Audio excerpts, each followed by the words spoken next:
అయితే ఆహార నియమాలు ఎలా పాటించాలి, సమయాన్ని పాటించాలి. ఎన్నో వీడియోస్లో చెప్తూనే ఉంటాం. పొద్దున్న 7:30, 8 కల్లా తినేసేయాలి, 1 గంటకు తినాలి, మళ్ళీ 8కి తినాలి, సొంత ఫుడ్ తినాలి.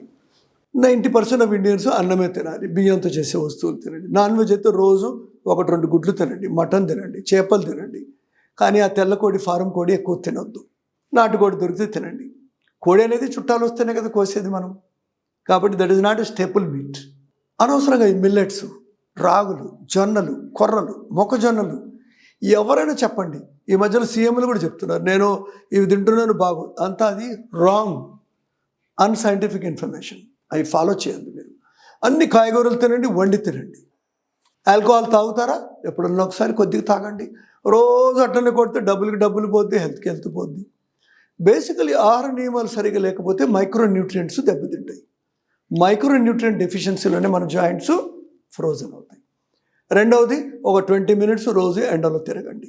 సన్న శాండో బనియన్ వేసుకోండి, షార్ట్స్ వేసుకోండి.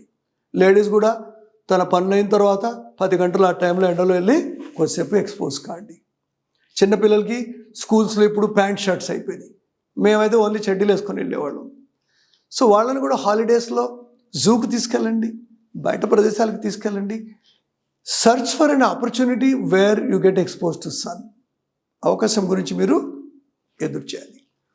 చిన్న నొప్పి వచ్చినా కూడా ఎగ్జామినేషన్ చేసుకోండి.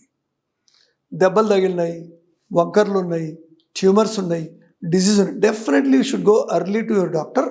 కంప్లీట్ ఇవాల్యుయేషన్ మీరు చేసుకోవాలి. అప్పటికి ఏమైనా డౌట్స్ అంటే నా దగ్గర రండి, ఆపరేషన్ నుంచి తప్పకుండా కాపాడగలను. All the best.